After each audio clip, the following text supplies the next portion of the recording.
大家好，我是 Anthony， 欢迎来到我的频道。今天还是想继续和大家聊聊阳明心学。在拖了3个星期后，我觉得还是要把这个话题给终结一下。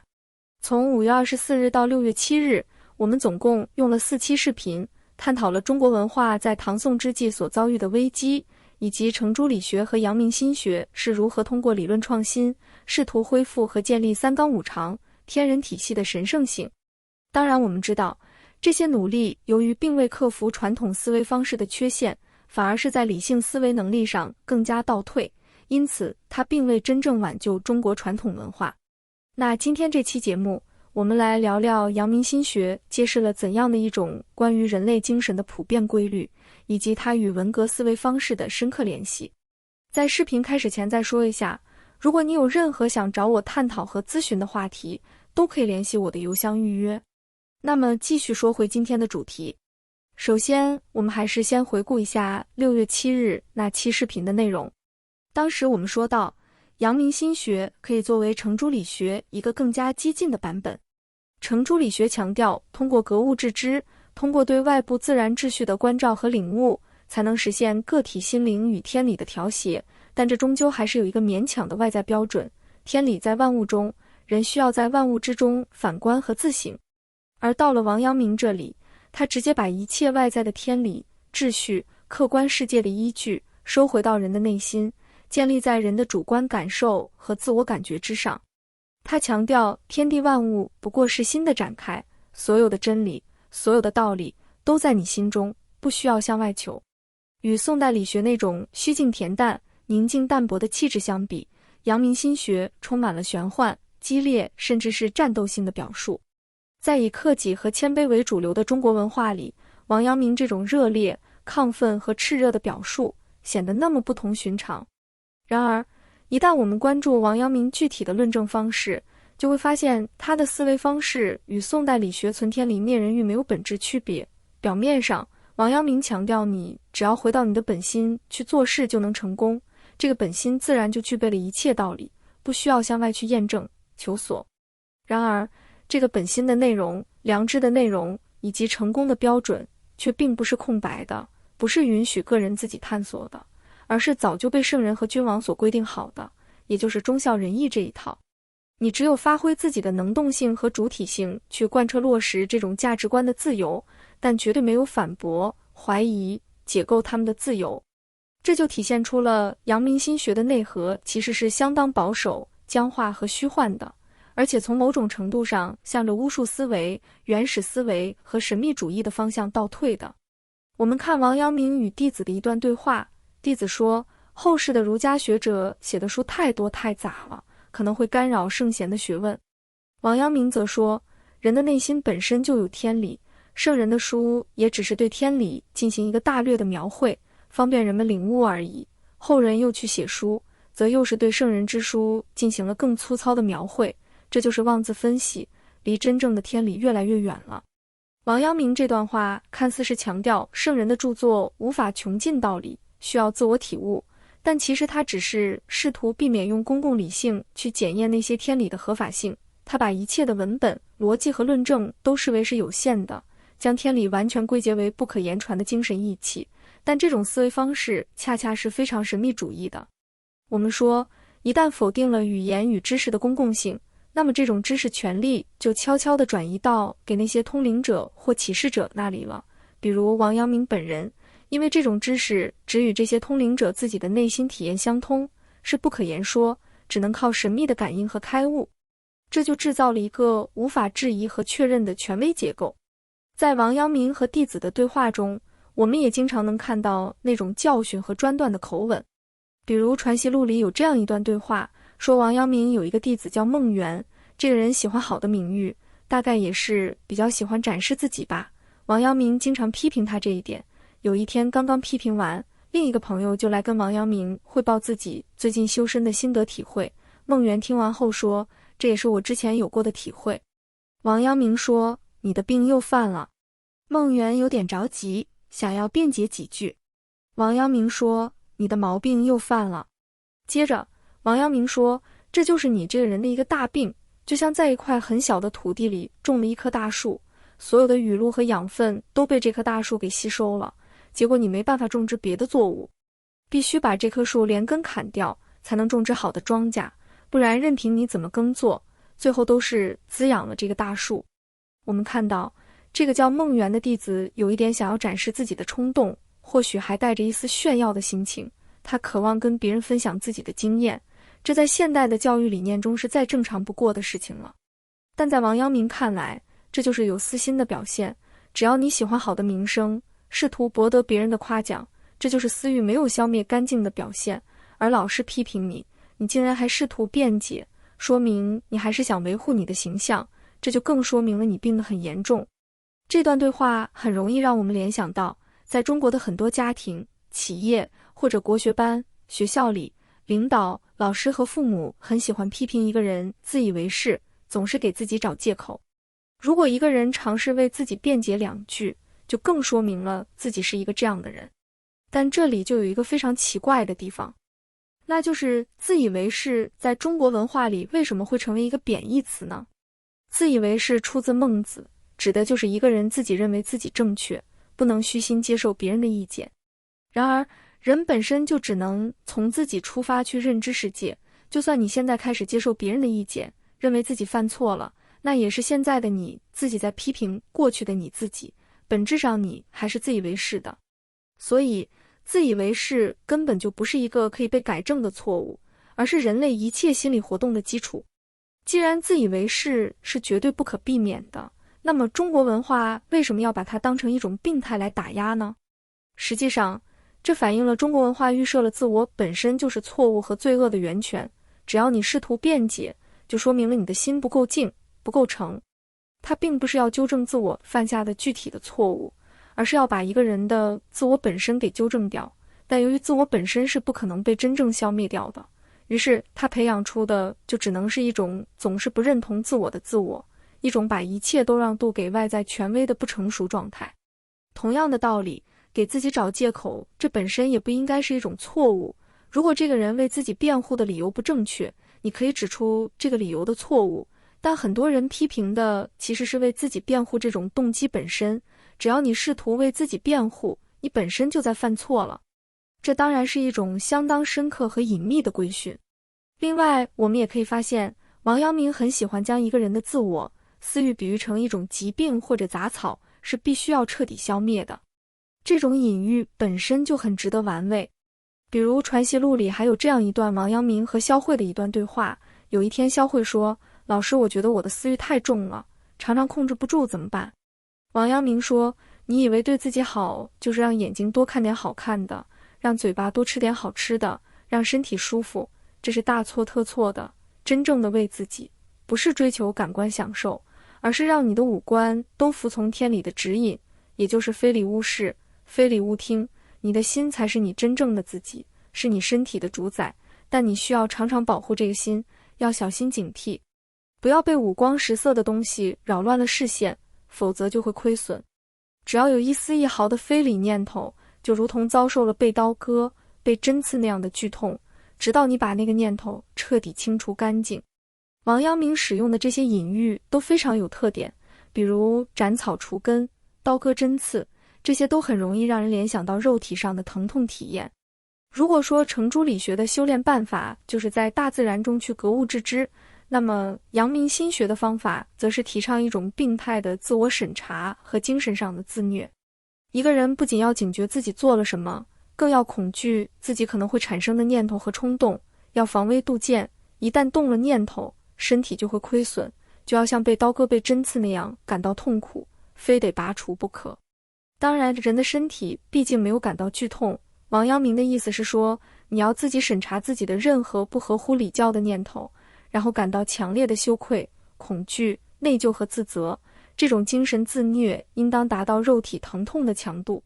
你要不停地证明自己是一个好人，永远保持内疚、紧张和谨小慎微的状态，但这样的人的确更容易被权威所操控，因为他完全丧失了自己在精神上的边界，沦为了一个可以由权威和大人随意检查的存在。在《大学问》中，王阳明阐述了他对于大人和小人的理解。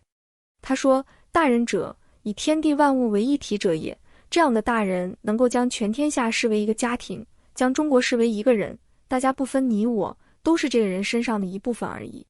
如果有人试图把自己和他人区别开来，试图保持自我的边界，那么这就是小人了。王阳明认为，如果一个人不能去除私欲，那么他即使有大人之心，也会显得像小人一样。而一个人即便有小人之心，但如果他能不被私欲所蒙蔽，那么他就是一个大人。表面上看，王阳明是在拔高个体，好像是在强调人人皆可为尧舜，每个人的内心都潜藏着通达宇宙的一体之人，似乎是一种具有人文关怀的普遍主义。但实际上，这隐藏着一种高度专制的逻辑，那就是既然人和人的关键区别就在于是否能去除私欲，那么由另一个人来改造你的思想，帮助你去除私欲，则不仅不是对你的伤害，反而是为了你好，是在惩前毖后治病救人，是在帮助你恢复你内心原本就有的良知。如果你与之对抗，那恰恰说明你的私欲太深了，更加需要治疗了。因此，阳明心学似乎是对人性有一种乐观的态度，但其实只不过是把人心变成一种可以用外在手段去改造和消灭的物体，为干预和规训他人提供了理论依据。而王阳明的那句中国犹一人并不仅仅是一个修辞和隐喻，恰恰是传达了一种相当危险的政治理念。他对社会的设想不是一个由差异和多样性构成的共同体，而是一个需要统一思想、统一行动的身体。每一个个体就如同这个身体里的一个细胞，而将整个国家视为一个人，这就意味着要有人来代表这个人的头脑，其他的身体器官都要服从这个大脑的安排和规划。这种思维方式当然也深刻影响了当代中国。比如湖南被人们视为是宋明理学的重镇，早在南宋时期，湖南就形成了规模最大的理学学派，因而也可以说是中国传统文化最正统、最保守的地区之一。这当然深刻地影响和塑造了毛泽东的思维方式。我们知道，杨昌济就熟读程朱理学和阳明心学，而他不仅是毛泽东的老师，也是毛泽东的岳父。在之前的视频里，我们多次提到过青年时期的毛泽东给李锦熙的那封信。在信中他表示，要改变中国，诸如议会、宪法、总统、内阁、军事、实业、教育等等都是细枝末节，真正重要的是大本大源，也就是一个人内心的道德、思想认识。而这个大本大源就内在于每个人的内心中。这几乎与陆王心学那句无心即是宇宙是完全相通的。一旦这个宇宙真理被视为人人都有，只是某些人暂时被遮蔽了，那么我帮你恢复真理，就成了对他人进行思想矫正和清洗的理由。接着，毛泽东认为自己可以以大本大源为号召，使天下人的心都被发动起来。一旦天下人的心都被动员起来，那么一切事都做得成。那么反过来说，群众之所以不行动，不是因为客观环境、结构束缚，而是觉悟太低，私欲太重，所以需要一个布道者、先知来唤醒他们。而延安整风则是这种思想改造术的第一次大规模实践。红太阳是怎样升起的，记载了这种改造手段的细节。首先是知识分子要对照文件写反省笔记，不断地检查自己的历史，挖掘自己的思念。随着挖掘本心的逐步深入，学习者普遍产生了负罪意识，认为自己除了多读了几本书之外，对党和人民毫无价值，而自己的私心杂念还会危害到革命，简直是罪孽深重。第二是来自集体的压力，每个人在批判自己的同时，还需要揭发和批评别人，也需要接受别人的批评，这些都是以同志之间互相关心的名义出现的。比如领导干部们会亲自登门拜访，苦口婆心地引导当事人反省自己的思想和历史问题，这往往使当事人很感动，于是全面交代自己的坏思想。如果当事人拒绝深刻反省，那么基于治病救人的目的，领导们会立刻召开批斗会，发动当事人所有的朋友、熟人来进行面对面的揭发。在这种高压之下，绝大多数人都缴械投降了，他们常常以精神自虐的方式袒露自己全部的思想和历史。例如，中央党校的一位女学员朱明就写下了这样的反省笔记。她把自己曾经的审美、谈吐、志向、工作兴趣、乃至童年的经历，全都纳入了阶级斗争的框架中进行自我鞭挞。因为生长在剥削阶级的家庭中，所以现在的言行、感受，甚至下意识的反应，都可能是旧社会文化的遗毒。比如，他反省了自己曾羡慕周恩来等人，产生过想坐汽车、住大饭店的念头，这就是追求虚荣的表现。他反省自己加入延安大学俄文系的动机其实是不纯的，表面上自己说是为了更好的学习，其实只是一心想做外交官，从来没意识到自己应该老老实实服从组织的安排。在童年经历，他回忆自己听的故事都是王子、公主之类的童话，没听过什么工人农民的故事。在审美上，他说自己更喜欢屠格涅夫、托尔斯泰的作品，喜欢西方古典艺术，而对社会主义文学，比如《钢铁是怎样炼成的》之类的，就不太感兴趣。朱明的反省充满着这样对自己的辱骂，最后承认自己连血液都带着剥削阶级的成分，是肮脏的。对于这种思想改造手段，时任西北局委员的谢觉哉就引用了王阳明的话，要求党员们遵照毛泽东的教导，将心中的一切杂念都连根拔除。他说，改造自己就好比生肉变成熟肉，既要煮又要蒸，煮过了并不算熟，还要长时间的熬炼，永远保持警惕。一旦我们对宋明理学有所了解，就会明白这样一种思想改造手段并非凭空产生的，只是毛泽东将这种思维方式给制度化、具体化了。从一个更广泛的视角看，不论是阳明心学还是文革，其实都反映了这样一种人类精神的普遍规律，那就是当一个人或者一个民族的精神陷入绝望无力时，他的常规理性已经不能理解和回应现实问题，越来越捉襟见肘，那么当事人的精神反而会一反常态，从虚无和失落突然转变为激烈的兴奋、亢奋和狂热，他会突然变得对一切都很有信心，好像获得了无穷的能量，但这种信心似乎并不建立在理性上，而是一种神秘的主观体验，或者某种幻想和自我催眠之上。表面看起来充满了生命力，昂扬向上，实际上是一种深刻的绝望。正如我们在2023年12月10日的这期视频里所提到的，54时期知识分子普遍推崇那种道德主义和自上而下的启蒙，寄希望于通过变换人心、变换思想、群众运动的方式来快速改造中国。他们歌颂思想的伟大力量，恰恰是因为当时的中国文化受到了外在文化的空前的挑战。再比如，文革之前的中国也处在严重的社会危机和制度失灵的状态，但文革的意识形态却是越发的将改变的希望寄托在主观意志的狂热和信仰的坚定，比如灵魂深处闹革命、斗私批修一闪念之类的。当然，这是一个全人类都普遍存在的现象。比如1917年前的俄罗斯是一个政治衰败、社会矛盾尖锐的帝国，在这种绝望的状态下，布尔什维克的革命叙事就为俄国人提供了一种历史神学。虽然他们以国际主义和马克思主义自居，但内核中又深藏着俄罗斯的弥赛亚主义，即相信俄罗斯的精神有一种特殊的历史使命，是要将欧洲乃至全世界从罪恶和堕落的资本主义下解放出来。再比如，魏玛共和国同样诞生于一个社会动荡、秩序崩塌的时代，现代启蒙理性所承诺的自由、法治变得软弱无力，大众开始厌弃民主的多元和妥协，而是渴望强力的决断，寄希望于一种崇高、神圣的民族意志来快速改变这一切。德意志民族精神被描绘成一个被污染的神圣的存在，需要通过领袖进行强力清洗才能恢复纯洁。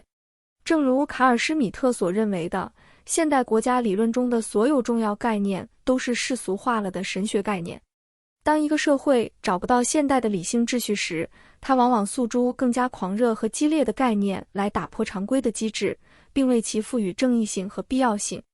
这些概念未必是宗教的，它可能看起来是世俗化的，比如人民、领袖、阶级斗争等等，但它们的共性都是不可质疑、不容讨论的。今天的视频就先聊到这里吧，阳明心学这个主题也算是结束了。那如果你有任何的困惑和问题想和我交流，直接联系我的邮箱就好。比如你希望和我讨论某篇文章、某段话、某个视频、某种社会现象，或者你的日记、都可以提前把相关的文本发给我，我会在正式交流之前读完。或者你希望和我讨论你的人生经历、困惑和情感，都是可以的。如果你对隐私性、安全性、付款和通讯方式有任何疑问，也请及时告诉我。如果你无法付费或无法加入会员，也请联系我，我会提供其他方式。详情请参考这张图片。我会把这期视频放在历史与社会这个列表内，同时也推荐大家去看我这个列表内的其他视频。感谢大家的收看，再见。